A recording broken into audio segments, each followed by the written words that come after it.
But let's explore strategies, Nigerian companies can adopt to access international capital markets and secure the funding they need to grow and expand. Joining us to discuss this is Mojisola Hunponu-Wusu. She is the founder, CEO, Woodhull Capital. Great to have you on the show. Good morning. So, in light of Nigeria's current, economic challenges, what strategies will you say are being implemented to attract, foreign investors into the country? We've, heard of challenges, when it comes to, bringing money in, taking all of that out when you want to, take profit and, move foreign currency out of the country. And we've seen challenges, with that. So talk to me about, what factors, play a critical role in shaping, investor confidence, in the Nigerian market. Okay, good morning. It's lovely to be here. At Woodhull Capital, we actually emphasize the strategic position that Nigeria in particular plays in the African ecosystem with a growing youthful population and an entrepreneurial population. So we try to focus and emphasize on the strategic nuances of Nigeria and on its own and its positioning as the largest economy in Africa. We liaise with various international investors, international banks, DFIs, and we showcase the best of what's available in this country. We showcase various economies or various businesses in technology, in agribusiness, in hospitality, particularly in healthcare. And I don't know if you follow us and the story of Woodhull Capital. We are actually positioning a license that we got from Central Bank of Nigeria to focus on the creative economy. These are the various things or some of the things that we do to ensure that international investors have a spotlight on what's available in Nigeria. And I know you deal with most of these international investors. Do you think they're warming up to investing in Nigeria more than the previous administration? I certainly think that there are efforts with the current government to showcase the diversification of options in the country, particularly the non-oil exports. I certainly think that the regulatory framework and there's efforts with the regulatories and particularly the central bank when it comes to the international capital markets to reduce currency fluctuations and the volatility inherent in that. So there are efforts, and I think they are being noticed and they are attracting some level of interest from international investors, yes. We keep talking about, SME funding, and, I know you've secured some money, about $25 million, to, fund some of these SMEs. So talk to me about how these funds will be allocated and, how SMEs can actually access these kind of funds, that the companies mostly have. Yeah, so indeed we announced last week that we signed a $25 million line, particularly focusing on SMEs. And what we plan to do first and foremost before deploying and disbursing is to actually identify the various SMEs that may need capacity building, particularly in their due diligence, ensuring that there's business transparency, and making sure that they have access to international markets. So the line that we announced last week will be focused on export-ready SMEs, those who have capacity to export, because we believe that this would help generate FX income and revenue for the country.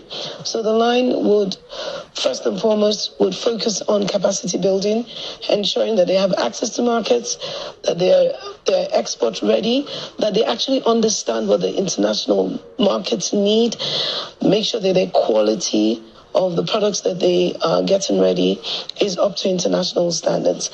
Then we'll begin to help them pay suppliers or pay local businesses and create funding across the value chain until exports.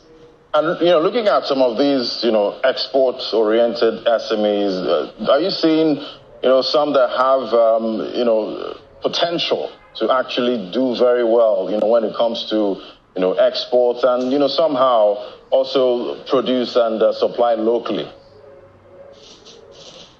Yes, so of course, the obvious one and the obvious new one in the international funding space will be the entertainment industry. There's an uptick of interest in the entertainment industry, and people particularly don't think of them when it comes to SMEs, but you'd find that a few of them are S's, small, and quite a few of them are medium when you compare them to the amount of international funding that is available. And if you look at the film and the music industry, if we look at a unique new economy, you'd find that they are providing their services locally and internationally at the same time. And partnering, and we're exploring different partnerships with this creative economy, and this particularly in the film and music industry. And if you look at it, at the same time as they're serving the local economy, they're exporting their services to the international markets. And that fungibility is of great interest to firms like Woodhull Capital. On the other side is the agribusiness, healthcare, technology-driven businesses, light manufacturing. We are particularly interested in sitting with them, understanding what their funding needs are, particularly their international funding needs, and sitting with them, bringing other partners that maybe could provide local funding and ensuring that they're export ready, from helping businesses with due diligence. There's a platform that we've partnered with Afrexim with called Mansa that helps with due diligence, business transparency, information to international investors that may want to have more information on these. So we have a platform called MANSA that provides due diligence information. Then there's a Trans-Africa or Pan-African Payments Infrastructure System called PSS, Pan-African Payment Settlements platform that helps move money across Africa. And why this is important is when SMEs come to export and sell to various clients across Africa, there's the cross-currency issues when you're selling to suppliers in Kenya, in Nairobi, in Kenya, in Zimbabwe.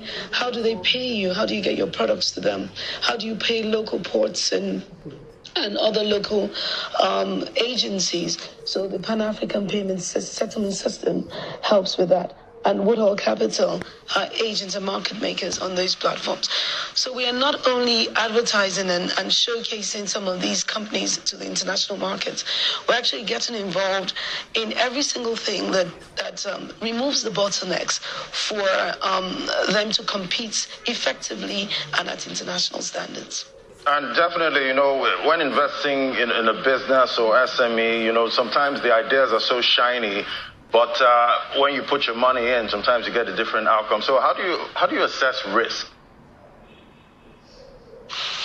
With SMEs, it's a unique sector in the economy. We try to identify those that have ready information.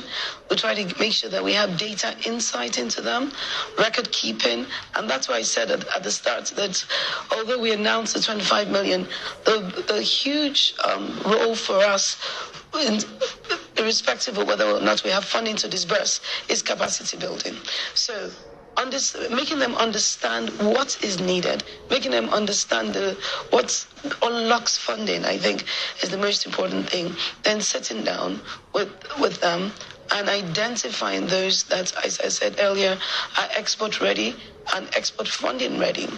It's working closely with them, helping them develop their business plans, helping them develop their projections, and helping them identify markets and accessing markets, international markets that they can sell to.